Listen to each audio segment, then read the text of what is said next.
Olá pessoal, um ótimo dia, uma excelente semana a todos. Espero que você e seus familiares estejam todos bem com saúde.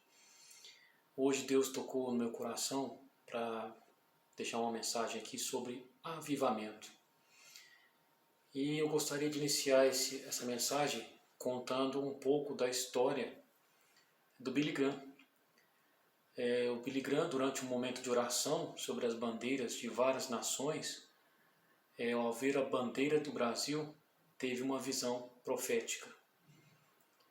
O Billy Graham declarou que o país seria um ponto de partida de um grande avivamento que se espalharia pelo mundo. Billy Graham afirmou ter sido levado a um lugar em espírito e viu uma chuva caindo sobre a bandeira brasileira, com o Espírito Santo dizendo: será desta nação que virá o avivamento que se espalhará pelo mundo. Para quem não conhece, William Franklin Graham Jr., conhecido também mundialmente como Billy Graham, foi um evangelista evangélico, teólogo arminiano e pastor batista norte-americano que viveu há aproximadamente 100 anos. Ele faleceu com 99 anos, se não falha a memória, em 2018. Ele, além disso, foi conselheiro espiritual de vários presidentes norte-americanos. Foi considerado um dos maiores líderes cristãos e dos maiores influentes cristãos do século XX. Billy Graham, quando criança, participou de uma excursão organizada por sua escola à Inglaterra. E durante essa excursão, eles visitaram a casa de John Wesley, um dos maiores evangelistas da história, que era britânico. Ao final da visita, John Wesley não era vivo, né? É um museu, na verdade, que você pode visitar na Inglaterra. E ao final da visita, a professora sentiu a falta de um aluno. E esse aluno era justamente o Billy Graham. Enquanto os outros alunos aguardavam, a professora retornou para encontrar esse aluno, né? E ao entrar dentro da casa, se deparou justamente no quarto de oração com Billy Graham ajoelhado no lugar exatamente o lugar onde John Wesley realizava suas orações diárias às 5 da manhã. Billy Graham estava ajoelhado e pediu e orou para que o Senhor, o nosso Deus, o Criador, fizesse o mesmo que havia feito nos dias de John Wesley. Em outras palavras, que Deus usasse Billy Graham como instrumento dele nessa terra, como fez na vida de John Wesley. O pedido que Billy Graham fez ao Senhor me lembrou a passagem em 2 Reis 2:9.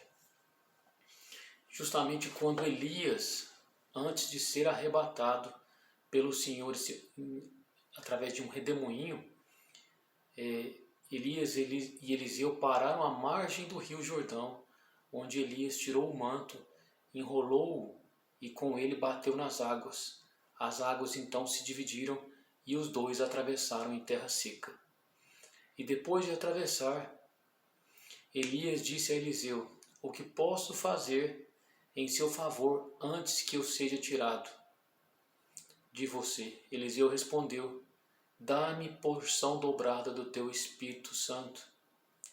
Elias então disse: o seu pedido é difícil, porém, se você me vir, quando eu for tirado de você, terá o que pediu. Do contrário, seu pedido não será atendido. E, de repente, enquanto caminhavam e conversavam, apareceu uma carruagem de fogo, puxada por cavalos de fogo, que os separou, e Elias subiu aos céus em um redemoinho. Depois, então, Elias pegou o manto sagrado de Eliseu. Eliseu pegou o manto sagrado de Elias, voltou para a margem do rio Jordão e bateu nas águas do rio. Foi quando justamente ele perguntou: onde está agora o Senhor Deus de Elias? tendo batido nas águas, Eliseu, elas se dividiram, então Eliseu atravessou. A porção nesse caso dobrada aqui representa um conceito que engloba bênçãos, autoridade e herança espiritual. Eliseu demonstrou um desejo profundo de receber a mesma unção e autoridade espiritual do seu mestre Elias. Mas o que seria então esse avivamento? Essa visão que Billy Graham teve que o Brasil seria o ponto de partida que se espalharia pelo mundo.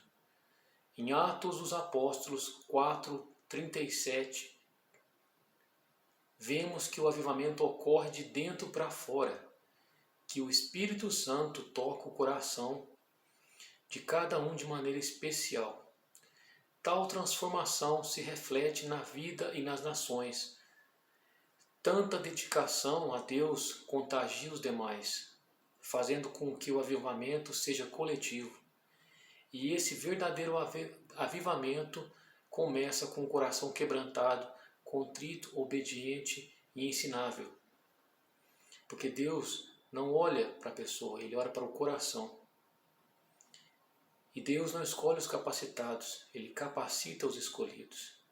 Diante de Deus, isso envolve reconhecer que nossos pecados sejam confessados a Deus, para que possamos buscar uma verdadeira mudança, uma mudança de atitude, uma mudança de caráter, que possamos viver não pela carne, mas pelo Espírito, não satisfazendo as nossas vontades, mas vivendo pelo Espírito e vivendo pelo propósito através do ensinamento e do Evangelho. Em Atos 2:1-4 nos ensina que o avivamento diz respeito às visitações especiais da presença do Espírito Santo. Os avivamentos no Antigo Testamento trouxeram renovo e obediência em momentos específicos nos quais o povo estava afastado de Deus. Mas aí você deve estar se perguntando, quem sou eu para poder ser usado por instrumento? Ou como instrumento de Deus nessa terra? Não, você pode até estar pensando que você não tem dons, que você não tem habilidades, mas como eu disse antes, nada para Deus é impossível. E quando Ele quiser te usar, Ele vai usar, porque Ele não olha para a pessoa em si. Ele não escolhe os capacitados, Ele capacita os escolhidos. Porque para Deus nada é impossível. O Deus de Israel, o Deus de Jacó, de Abraão, de Moisés, de Salomão, é o Elion, Eloí, El Shaddai, Yeshua, Adonai, Jeová Rafá, Jeová Jireh. Ele é o Deus que tudo pode. E em Lucas 1:37 nos ensina que para Deus nada é impossível. Em Jeremias 32:26, a palavra do Senhor veio a mim dizendo: Eu sou o Senhor, o Deus de toda a humanidade. Há alguma coisa difícil demais para mim? E da mesma forma, em Gênesis 18:14, nos ensina que existe alguma coisa impossível para o Senhor? Como eu disse, Deus não usa, Ele não escolhe os capacitados, Ele capacita os escolhidos, assim como Ele fez com Davi, um simples pastor de ovelhas, um improvável mais pequeno de sua família. Ele foi escolhido por Deus, capacitado, que acabou se tornando um guerreiro, que venceu Golias, porque Deus conhecia o coração dele. Ele tinha um coração simples, humilde, quebrantado e ensinável. E através desse coração, Deus o tornou um guerreiro, que posteriormente se tornou o rei Davi. Da mesma forma, assim como ele fez com Gideão, o mais pequeno de sua tribo, de Manassés, um improvável que estava batendo trigo no Agar, foi escolhido e capacitado, que com 300 homens venceu mais de 135.000 soldados. Da mesma forma, Deus escolheu José do Egito, que havia sido lançado num buraco, humilhado e vendido como escravos pelos próprios irmãos. Mas através do amor e do perdão, Deus o levantou no tempo certo e o capacitou. Mesmo tendo sido preso e humilhado, foi exaltado posteriormente e se tornou governador do Egito.